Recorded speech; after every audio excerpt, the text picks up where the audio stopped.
The United Arab Emirates or UAE could become the first Gulf customer of the Indian BrahMos missile, as BrahMos Aerospace has formally presented its missile systems and submitted a detailed proposal to Abu Dhabi, according to this Indian Defense News report. But if you think India has never made any defense exports to the Middle East, then you'd be mistaken. Saudi Arabia is one of the biggest buyers of Indian ammunition in the region, and it previously signed a $255 million deal with India for artillery shells. Oman has bought Indian military helmets, ceramic armor plates, and bulletproof vests from India. And even the UAE has bought mine-protected vehicles along with ammunition, helmets, and body armor from Indian companies. But the BrahMos missile deal with Abu Dhabi could truly open the Gulf market for high-value finished Indian military systems, especially as Pakistan-Saudi-Turkey defense pact threatens to destabilize the region, break it into factions, and spark weapons race in the Middle East.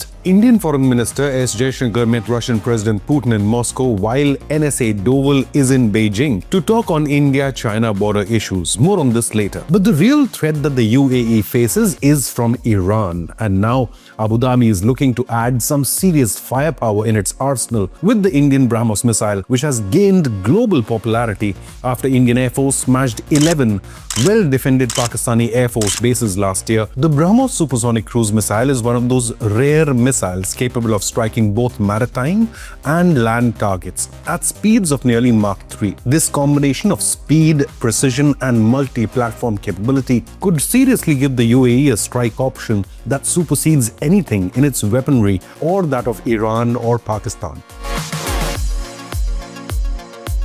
This development follows earlier reporting by Reuters on the 22nd of June, when 4 Indian sources revealed that New Delhi and Abu Dhabi have entered discussions over some of India's flagship defense systems. One Indian source was quoted by Reuters saying, UAE has shown interest for a number of our weapon systems, including the BrahMos and Akashteer. The talks between India and UAE are in initial stage and are progressing fast. Now, that earlier stage of discussions has now been followed by a much more structured push, with BrahMos Aerospace formally presenting its systems and submitting a detailed proposal. And BrahMos is not the only Indian system being considered. The UAE is also evaluating Akashteer, India's automated air defense command and control system developed by Bharat Electronics for the Indian Army. The significance is clear. The UAE already operates advanced American defense systems, including the THAAD and the Patriot air defense systems,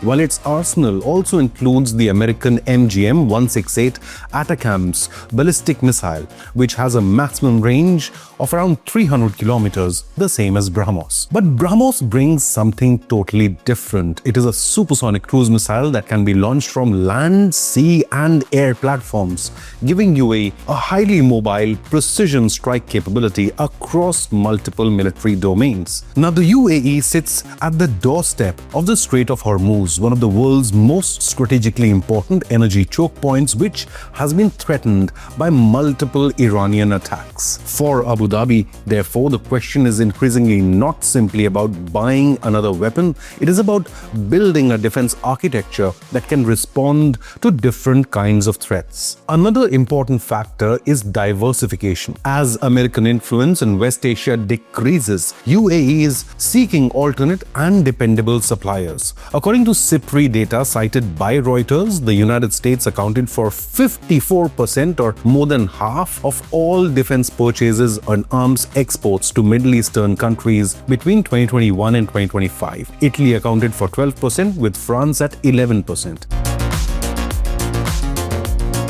Now the UAE is looking at additional defense partnerships apart from America. India's defense exports have exploded meanwhile over the past decade. Government figures show Indian defense exports crossed $4 billion in financial year March 2026, compared with just $7 million in 2013-14. And BrahMos has become increasingly the flagship symbol of India's ambition to move from being the world's second largest defense importer to become a major and credible exporter of advanced weapon systems. The Philippines became the first foreign customer of the BrahMos in 2022. India has since signed BrahMos deals with Indonesia and Vietnam, while interest has been reported from countries including Thailand, Brazil, and Chile. So will BrahMos next make its entry into the Gulf defense market? India and the UAE are significantly expanding the relationship across defense, trade, energy, and military-industrial cooperation. A BrahMos agreement would deepen that strategic partnership at a time when security architecture in West Asia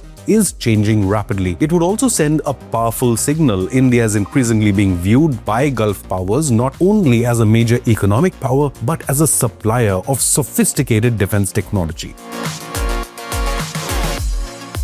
Indian External Affairs Minister S. Jaishankar met with Russian President Vladimir Putin to discuss India-Russia bilateral cooperation at the Kremlin in Moscow. During Jaishankar's two-day visit to Russia, he conveyed a personal message to the president from Indian Prime Minister Modi, along with his greetings. Jaishankar stated, "Prime Minister Modi looks forward to meeting you at the SCO summit, then welcoming you to India for the BRICS summit." The two leaders held talks on areas of India-Russia economic ties, including trade, energy, fertilizers, as well as nuclear energy cooperation. On fertilizers cooperation, President Putin was quoted by news agency TASS, stating, "We are doing everything we can to fully meet the needs of Indian farmers and the agricultural sector, increasing these supplies and standing ready to continue doing so." Jaishankar also informed Putin of the discussions that took place at the 27th India-Russia Intergovernmental Commission on Trade, Economic, Scientific, Technological and Cultural Cooperation. NSA Ajit Doval is currently in Beijing for high-level talks with Chinese officials on India-China border concerns. According to reports from the Indian Embassy in China, NSA Doval also met with Chinese Vice President Han Zheng. The two representatives held extensive talks to maintain peace along the border regions, whilst also boosting bilateral ties in areas concerning economy, politics, and other multilateral sectors. NSA Doval is also scheduled to meet with Chinese Foreign Minister Wang Yi as part of the 25th round of special representative talks. NSA Doval's visit comes just weeks before the BRICS summit in New Delhi, where Chinese President Xi Jinping's possible attendance is being watched closely. India is gearing up for a major production cycle of two key air defense missiles, the Quick Reaction Surface-to-Air Missile or the QRSAM, now called Anant Shastra, and the Akash NG. Reports indicate that plans to manufacture around 1,000 missiles of each of these two types to strengthen the Indian Army and Indian Air Force's short and medium-range air defense systems. Bharat Electronics Limited is also involved in QRSAM integration and subsystems. Exact unit costs are not officially disclosed, but Akash family missiles are estimated at 2 crore rupees each per missile, with QRSAM in about similar range. Deliveries are expected to begin in 2026-27 and might continue into 2028 as production lines ramp up. But what do you believe? After Southeast Asia, is BrahMos ready to make an impact in West Asia? Leave a comment, hit the like button and subscribe to Inconnect News.